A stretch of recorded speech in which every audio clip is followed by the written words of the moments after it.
put an ad in your magazine. What's it about? The tickets for the school review. What's your interest in this? I'm selling them. I take it you're on a commission. 10%. Does that mean you're adding 10% onto the original price of the ticket, so you're deducting 10% for yourself? I'm adding 10% on. I see. Sorry, Patterson, we can't take your ad. Why not? The magazine is here to serve the interests of the school, not Pogo Patterson. All right, then. I'll take my 10% off the original price. It doesn't matter how you do it. Either way, the school loses out. But you don't expect me to do it for nothing, do you? Why not? Nobody gets paid to produce this magazine. Nobody gets paid to give up their time to work on the school review. Why should Pogo Patterson have to be paid? Am I too late to get an article in for the magazine? No, what's it about? Well, read it and let me know what you think. Okay. All right, then. We'll split the commission down the middle. 5% for me and 5% for the school magazine. Patterson, push off.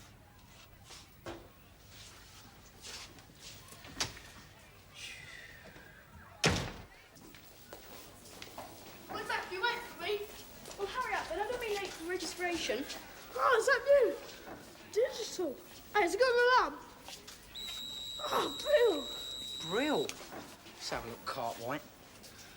Not bad. Mummy bought it for your birthday, did she? Bet she wouldn't half be upset if it got broken. Still, you're in luck. For, what should we say, 50p? Yeah. I can guarantee you that it won't get broken. Of course, if you turn down the offer, who knows how long it will last. Know what I mean? I goes to her, you must not think you're different coming to school in a dress like that. She goes, yeah, some of say too big to get into fashionable clothes. She goes, what do you mean? I would stop from that tatty boutique you used to work in. Suzanne, why do you do it? You've already been sent home twice for not wearing school uniform. Look, I promised Mr. Holt when I stopped bunking off. Didn't say nothing about school uniform, though. I've kept my word. They want to send me home, that's up to them. You're doing this deliberately. Why not? It stops me from going mad with boredom. Suzanne, a message from Mrs. McCluskey. She'd like to see you this afternoon. Why don't you just send me home? It's not about the way you're dressed, it's to do with your truanting. She wants your reassurance that it won't happen again. But I haven't bunked off since I talked to you. I know. So why do you ruin it all by defying the rule about school uniform?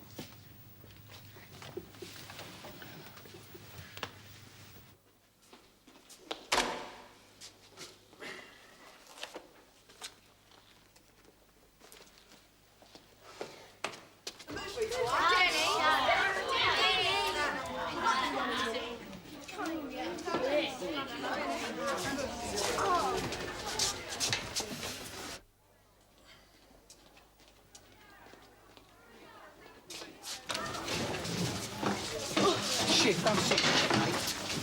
Move. Go on.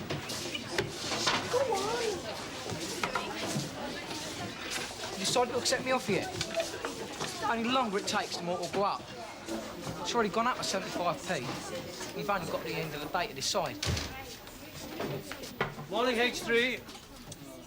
Douglas, what are you doing out of your seat? Send tickets for the school review, sir. Some other time, Douglas. Right. Today we are going to resume our study of The Tempest by William Shakespeare. Sorry, what's your name? Suzanne Ross. Will you hand the books out, please, Suzanne? What did your last slave die of? Sorry?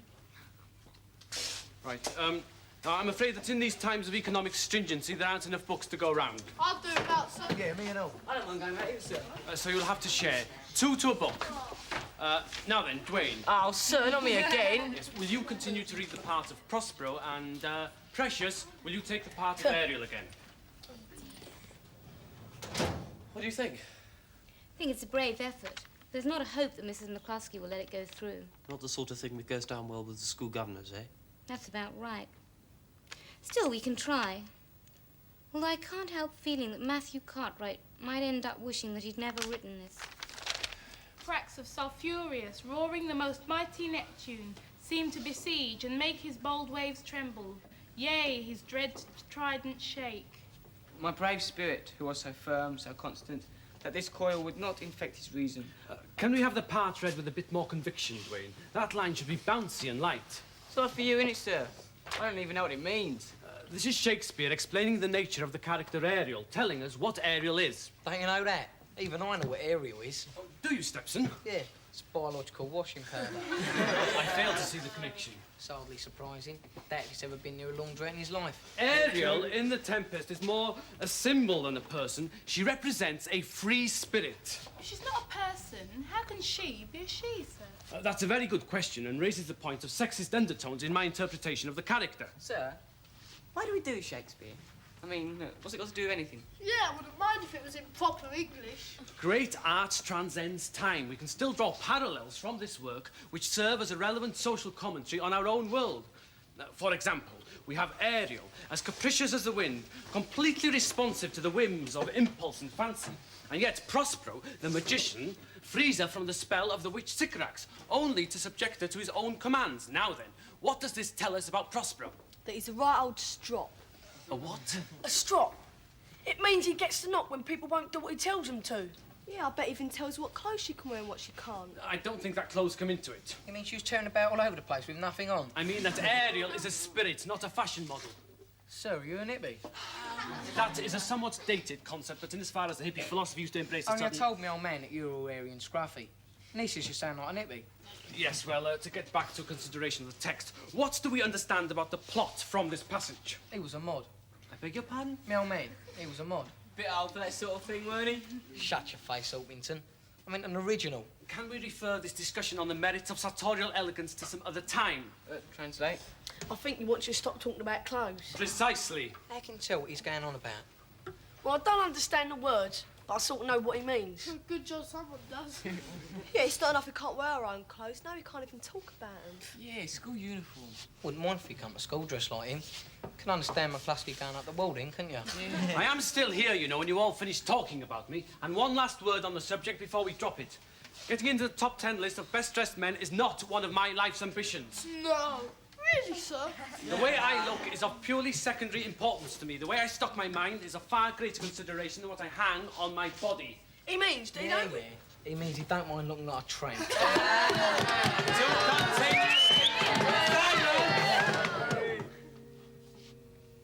What's this noise? What noise, sir? Can't hear any noise. That humming sound. There's a definite humming sound. Now come along, H3. Settle down. A joke's a joke. Stepson, sit down, will you? Just try and locate it for you, sir. Stepson! Mr. Keating. Mr. Thompson? Yeah. Are you on break duty this week, sir? I am. Well, while you're on your rounds, you might keep an eye open and see if you can find out who's responsible for this. Looks like, rice. Yeah, well, that's because it is rice, sir. It's all over the place, everywhere. Classrooms, corridors, playground. They've got no respect. I shall endeavour to run the culprits to ground, Mr. Thompson. Well, if you would, it's been going on for days. Ground, very funny. That's enough. This has gone too far. Thank you, H3. Better late than never. Off! Turn it off! Matthew, I'm a great believer in cooperation as opposed to coercion, but if you persist in disrupting the class, I shall have to resort to disciplinary action. Right and all, sir. Send him up to the enforcer. Showing language he sort of understands. What are you talking about now, Stepson? Mr. Keating, sir. His Grange answer to Darth Vader. He's got away with hooligans. Oh, no, I can't support the use of corporal punishment under any circumstances. But let's just all exercise some self-control. Right. I'll have the person responsible for that out here. Well, don't think I don't know who's responsible. I just want to see if he's honest enough to own up. Matthew? No, sir. Open your desk. Steps. Me, sir? Open it. Matthew? It's not mine, sir. Mrs. McCluskey's, Matthew. Sir, it wasn't me. And tell her why I sent you. But, sir! Matthew! You snipe with her. Get lost, Ross.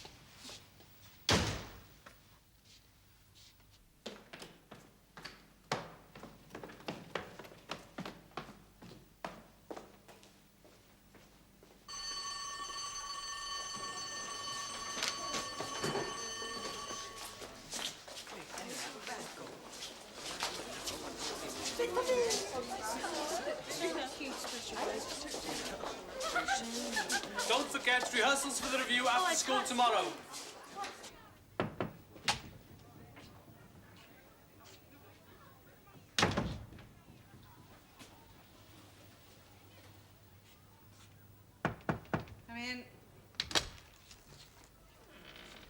sent to see you, miss. Who are you? Matthew Cartwright, Form H3. Yes, well, wait outside, Cartwright. I'm busy. I'll call you when I'm ready.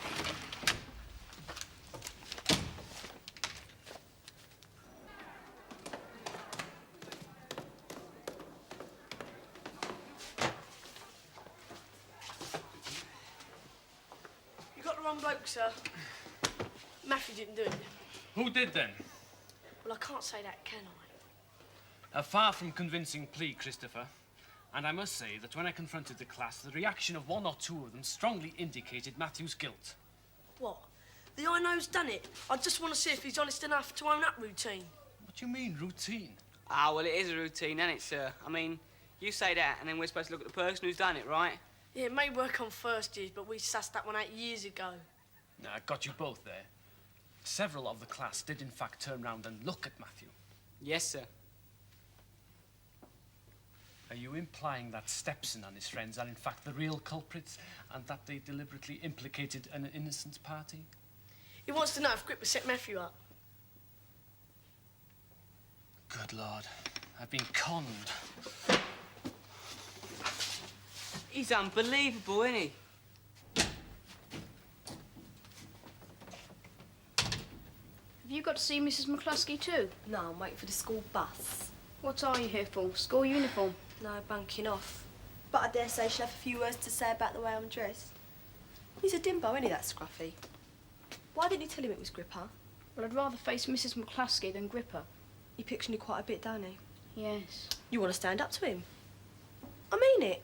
We'll say, all right, you have a fight with him and he beats you, right? Right. That don't matter.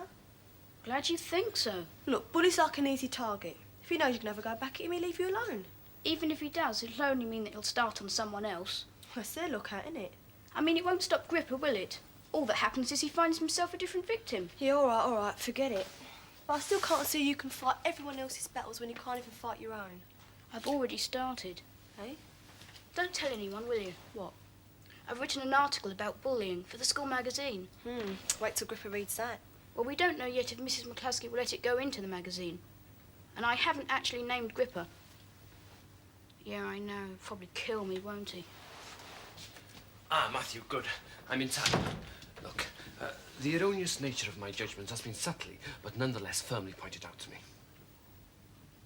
I know you didn't do it, boy. You mean I don't have to see Mrs. McCluskey? Correct. Listen, I'm sorry. No harm done, eh? No, sir. Right, Cartwright, I'll see you now. Yes, Mrs. McCluskey, sorry. There's been a slight misunderstanding. I sent Matthew along to see you by mistake. It seems he's been the victim of some rather insidious bullying. Bullying? Yes, but it's all been cleared up now. Sorry. Yes, well, that being the case, Matthew can run along. And perhaps you'd like to step into my office for a few minutes? Certainly. Look, Matthew, sorry about that. I'll have a word with you later. If it's not too much trouble.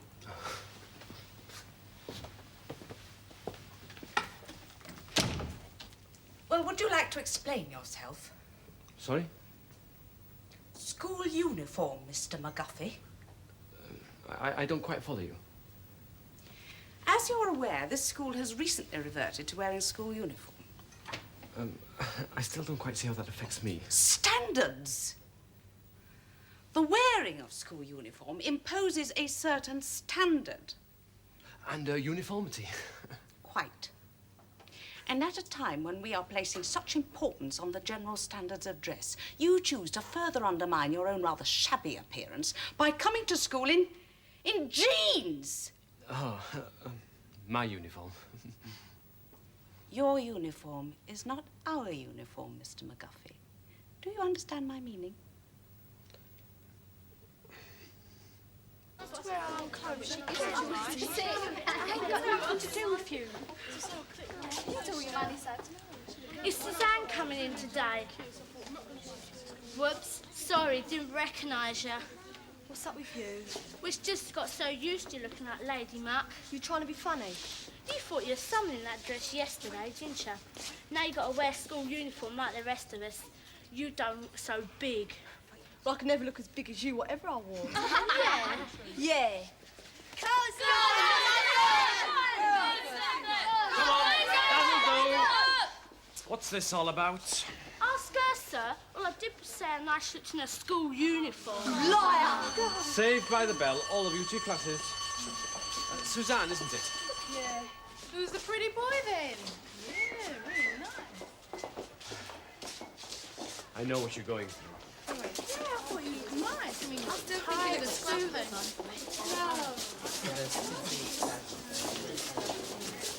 Mrs. McCluskey ever got you, did she? Oh, how did you know?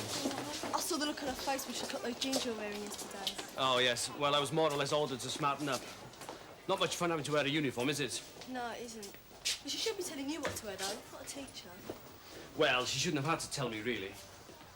Yeah, but I mean, you're entitled to wear what you want. You're not a kid anymore. Oh, precisely, which is why I should have shown a greater degree of responsibility to the school. Well, here we go again. Toe the line. Be like everyone else. Well, if you feel strongly, why don't you speak out about it? Sir? What do you think I've got McCluskey and everyone else breathing down my neck for? I mean, speak out in a way that won't get you into trouble. How? And don't say the school magazine, because McCluskey runs a beady eye over everything that goes into it. No, the school review. Look, we could work on a piece about school uniform. Make people laugh, but still get the point across. I don't know. You see, humour is often an effective way of challenging the status quo. Well, think about it. We're having rehearsals tonight. In the meantime, look on the bright side. You only have to wear your uniform in Grange Hill. You can dress in your own clothes after school. I mean, you don't think I'm going to dress in this suit all the time, do you? You're not. You must be kidding. This lot comes off as soon as I get home. Ah, Mr. McGuffy. Now, Mrs. McCluskey. I seem to remember you mentioning to me that Matthew Cartwright had been the victim of school bullies. Yes, that's right. Then you presumably know something about this. It's an article intended for the school magazine about bullying by Matthew Cartwright. Oh, is it? Good for him. So you admit to having encouraged him to write it? Well, no, not really. This is the first I've heard about it. But the magazine surely is a forum for discussing these sort of things. I mean, bullying is an underhand and unsavoury fact of school life. What better way to bring it out into the open? Thank you. I do not need a lecture about the function of the school magazine. And as for bullying, it is a matter for internal discipline, not public debate. Do I make myself clear? Well, not really. I mean, with all due respect, I find your attitude unnecessarily censorial. Do you? Do you know, I'm not entirely convinced of your innocence in this affair. I suggest we continue this discussion at greater length. I'll be sending for you.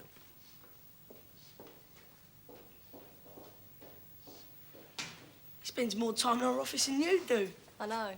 And he didn't tell Matthew to write that article. How do you know? I just know, that's all. Yeah, say what you like about Scruffy, but he does stick up for the kids.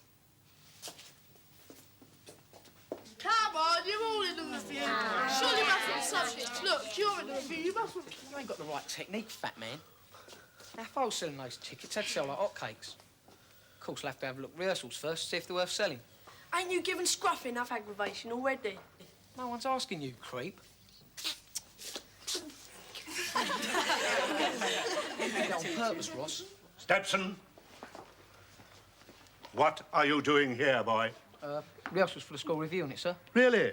Nice to see you taking an interest in extracurricular activities. I take it you're rehearsing the part of a Chinese coolie. Sir? Working in the rice fields. Oh, that wasn't me, sir. I see. Having just stood and watched you, I'm now supposed to disbelieve the evidence of my own eyes, am I? Wasn't my fault, though, sir. Don't insult my intelligence. Every grain off the floor now. Ah, Mr. McDuffy. Mr. Keating. I'm afraid you're going to have to struggle along without Stepson tonight. A fact which I'm sure won't distress you unduly. Every grain, lad. And then toddle along to my office afterwards, will you? I'd like a little word in private.